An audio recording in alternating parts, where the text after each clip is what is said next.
রুখবাদী পাপা যখন যুদ্ধ থামাতে পারে, দুটো দেশের যুদ্ধ থামাতে পারে, 100 গ্রাম ওজনের মামলা সমাধান করতে পারেনি, পারে না।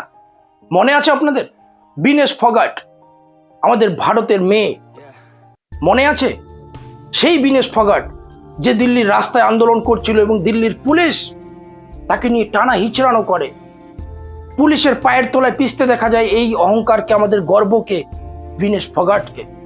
আন্দোলন ছিল ব্রিজভূষণ শরণ সিং এর বিরুদ্ধে, কিন্তু বিজেপি সরকার ব্রিজভূষণ শরণ সিং এর নামে তদন্ত করার পরিবর্তে আমাদের কুস্তিগির বিনেশ ফগাটকে বিভিন্নভাবে হেনস্থা করা শুরু করে, বদনাম করা শুরু করে।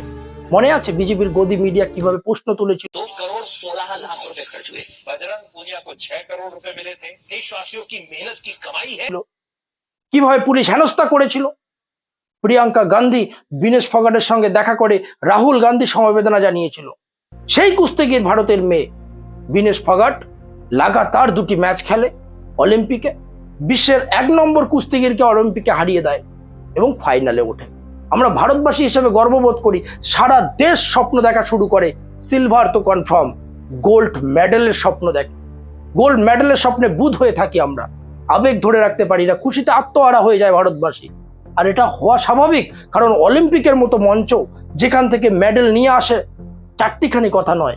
কিন্তু আজ কিছুক্ষণ আগেই আমাদের সামনে একটি দুঃখজনক খবর আসে, যাতে 140 কোটি ভারতবাসীর স্বপ্ন ভেঙে যাওয়ার মতো অবস্থা হয়। খবর হলো এই বিনেশ ফগাটকে অলিম্পিক থেকে খেলার অযোগ্য ঘোষণা করে। অভিযোগ ওজন বেড়েছে। আসল কাহিনী তার কোচ বা ভারত সরকার দ্বারা পাঠানো আধিকারিকরা বলতে পারবে, কিন্তু প্রশ্ন উঠতে থাকে, আর প্রশ্ন ওঠা স্বাভাবিক। অখিলেশ যাদব থেকে শুরু করে সঞ্জয় সিং প্রশ্ন তুলেছেন, আর প্রশ্ন ওঠাটাও স্বাভাবিক। 2টো ম্যাচ লাগাতার জেতার পর হঠাৎ করে 100 গ্রাম ওজন বাড়লো কি করে? আর রুখবাদী পাপা যখন যুদ্ধ থামাতে পারে, দুটো দেশের যুদ্ধ থামাতে পারে, 100 গ্রাম ওজনের মামলা সমাধান করতে পারেনি, পারে না। ভারত থেকে পাঠানো আধিকারিকরা কি করছিল ওই সময়? তারা দেখলো না যে আমার অ্যাথলিট, আমার খেলোয়াড়ের 100 গ্রাম ওজন বেড়েছে? কেনিয়ার মতো ছোট্ট দেশ প্রতিবাদ করতে পারলে ভারত পারলো না কেন? কেনিয়ার একজন খেলোয়াড় 500 মিটার দৌড় প্রতিযোগিতায় তাকে অলিম্পিক থেকে অযোগ্য ঘোষণা করা হয়। কেনিয়া প্রতিবাদ করে এবং অলিম্পিক সেই সিদ্ধান্ত ফেরত নিতে বাধ্য হয়।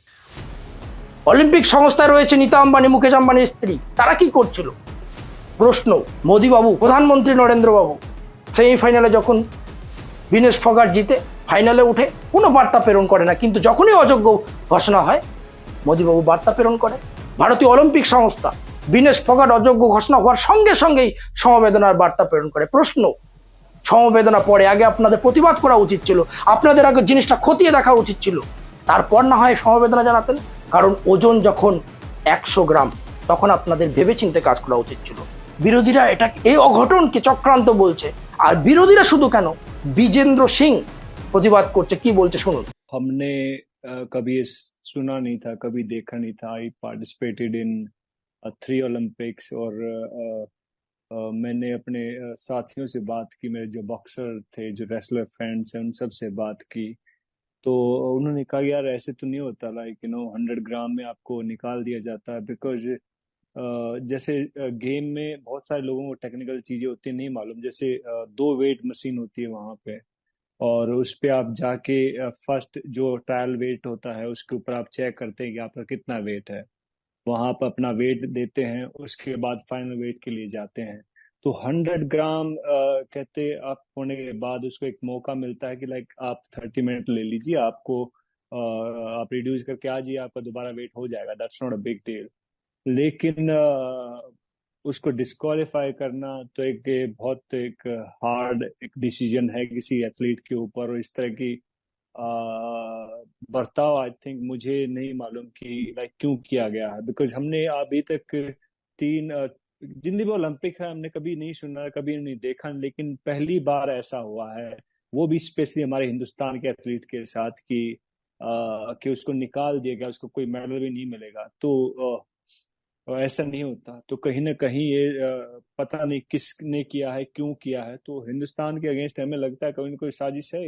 बिल्कुल। और जो वहां पे जो अथॉरिटीज गई है हिंदुस्तान की, चाहे वो कहते कि XYZ कोई भी मैं नाम नहीं लेता, लेकिन वहां पे जाके उनको अपना प्रोटेस्ट और कहते हैं कि आप अपना ऑब्जेक्शन वहां पे दर्ज करना चाहिए कि लाइक हिंदुस्तान बिल्कुल खुश नहीं है इस डिसीजन से जो आपने लिया है, तो उसके अगेंस्ट में आप प्रोटेस्ट कीजिए और जो जो भी कहते हैं अपनी ओर से कड़े कदम हो सकते हैं वो उठाइए।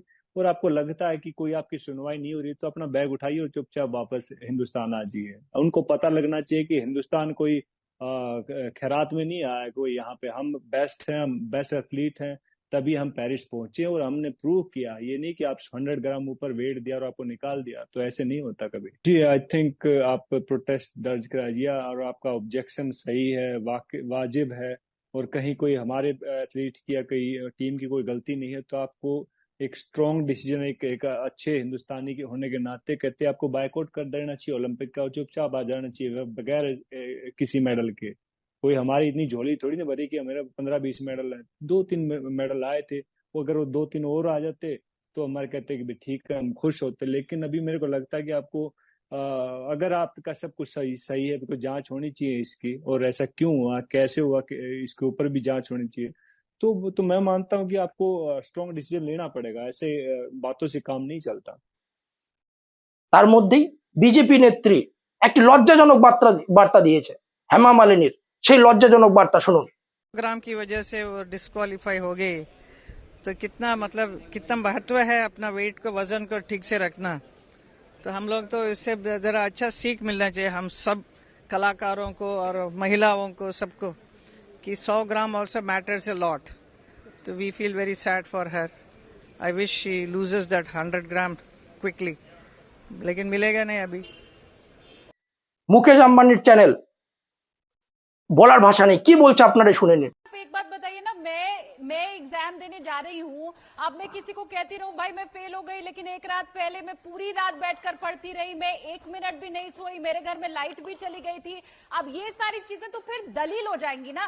अगर ये निराशाजनक है, পুরো দোষ দিচ্ছে খেলোয়াড়ের। ছি, চক্রান্তের গন্ধ এখানে স্পষ্ট। রাহুল গান্ধী থেকে প্রিয়াঙ্কা গান্ধী দুজনেই সমবেদনা বার্তা দিয়েছে, সঙ্গে তদন্তের বার্তা দিয়েছে। কি বলছে শুনুন। রাহুল গান্ধী কি বলেছেন, মানে টেকনিকের কারণে আমাদের বিনেশ ফগাটকে অযোগ্য ঘোষণাটাকে রাহুল গান্ধী বলেছেন এটা একটা খুবই দুর্ভাগ্যপূর্ণ। উনি বলেছে যে আমার বিশ্বাস যে ভারতের যে অলিম্পিক সংস্থা রয়েছে এই নির্ণয়ের বা এই সিদ্ধান্তের পুরোপুরিভাবে চ্যালেঞ্জ করবে এবং আমাদের দেশের মেয়ে, দেশের বেটিকে ন্যায় দেবে। বিনেশ বলেছে যে বিনেশ হারার মতো মেয়ে নয়, আরও মজবুতের সঙ্গে, আরও শক্তির সঙ্গে আখাড়ের মধ্যে বিনেশকে ফেরত আসার একটা বার্তা দিয়েছে এবং আরও আগামী দিনে আরও শক্তিশালীভাবে লড়াই করার একটা বার্তা দিয়েছে। বলেছে যে সবসময় বিনেশ দেশকে গর্বিত করেছে এবং আজকেও দিনেও ভারত তথা পুরো দেশ বিনেশের সঙ্গেই রয়েছে এবং বিনেশের সাথেই রয়েছে। সঙ্গে প্রিয়াঙ্কা গান্ধী কি বলেছে শুনুন। বিনেশকে বলেছে যে আমি তোমার সাহস, তোমার পরিশ্রমকে দেখেছি, তুমি ভারতের কোটি কোটি যে মেয়ে রয়েছে তাদের স্বপ্নের খাতিরে তুমি লড়াই করতে নেমেছো এবং তোমাকে দেখে অনেকে অনুপ্রাণিত হয়, যারা বিভিন্ন ছোট ছোট শহর থেকে এই খেলায় আসে, তাদের জন্য তুমি লড়াই করেছো, তাদের স্বপ্নকে তুমি স্বপ্ন হিসাবে দেখতে সাহায্য করেছো।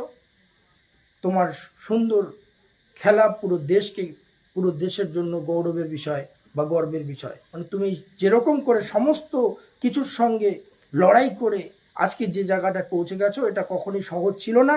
তোমার সেই অবিশ্বাসযোগ্য একটা যাত্রা, যে যাত্রার কারণে কোটি কোটি স্বপ্নর একটা শক্তি মিলছে, একটা বল মিলছে। পুরো খেলার সময় যেভাবে পুরো দেশবাসী তোমার সাথে ছিল, আজকে এরকম একটা সময়ও পুরো দেশবাসী তোমার সাথেই দাঁড়িয়ে রয়েছে, তোমার সাথেই আছে, পাশেই রয়েছে। मेरे बहन, खुद को अकेले मत समझना और याद रखना कि आप हमारी चैंपियन थी और आप हमेशा हमारी चैंपियन रहेंगे। मुझे पूरा भरोसा है कि आप और ज़्यादा मजबूत तरीके से वापसी करेंगे।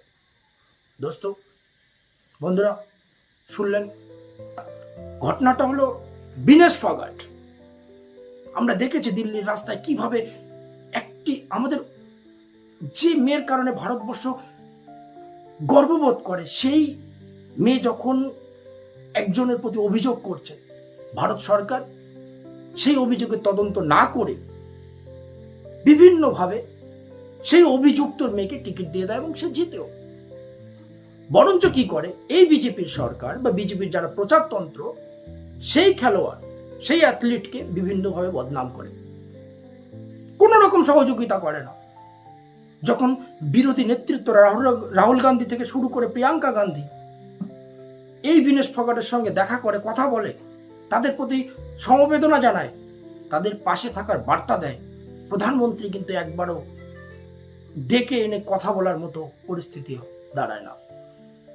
তাহলে প্রশ্ন কিন্তু আজকে উঠবেই, কারণ গত দুটো ম্যাচ লাগাতার জিতে এসে বিশ্বের 1 নম্বর চ্যাম্পিয়ন অ্যাথলিটকে হারিয়ে যে ফাইনালে পৌঁছে যায়, আমরা ভারতবাসী হিসাবে প্রত্যেকে গর্ববোধ করি, আপনার স্বপ্ন দেখা শুরু করি যে গোল্ড মেডেল নিয়ে আসবে, কারণ সিলভার মেডেল তো আমাদের কনফার্ম।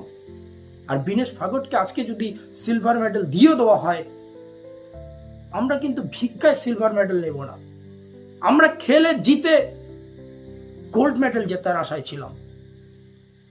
কিন্তু আজকে যেভাবে, আমি মনে করি অযৌক্তিক, কারণ প্রশ্ন উঠছে এবং প্রশ্নগুলো সমস্ত কিছু যৌক্তিক।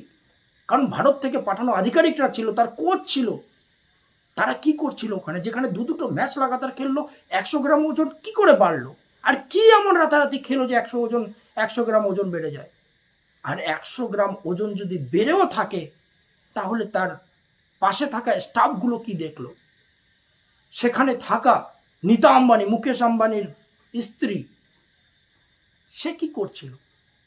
আর কথায় বলে না, ওয়ার রুখবাদি পাপা, যখন দুটো দেশের যুদ্ধ থামাতে পারে, অ্যাডভার্টাইজমেন্ট বেরিয়ে গেছে, প্রচার, তাহলে মোদিবাবু কি এই 100 গ্রামের মামলাটা সমাধান করতে পারলো না, যেখানে কেনিয়ার মতো একটা ছোট্ট দেশ, তার এক অ্যাথলিটকে 500 মিটার দৌড় প্রতিযোগিতা থেকে অযোগ্য ঘোষণা করা হয়েছে, খোলাখুলি কেনিয়া ঘোষণা করে দিয়েছে, যদি তোমরা তোমাদের সিদ্ধান্ত ফেরত না নাও, তাহলে আমরা আমাদের খেলোয়াড়দের ফেরত নেব, আমরা অলিম্পিক থেকে নাম তুলে নেব। এবং শেষমেশ অলিম্পিক সংস্থা সিদ্ধান্ত পরিবর্তন করতে বাধ্য হয় এবং কেনিয়ার প্রতি যে অযোগ্যের যে সিদ্ধান্ত, সেটা ফেরত নেয়।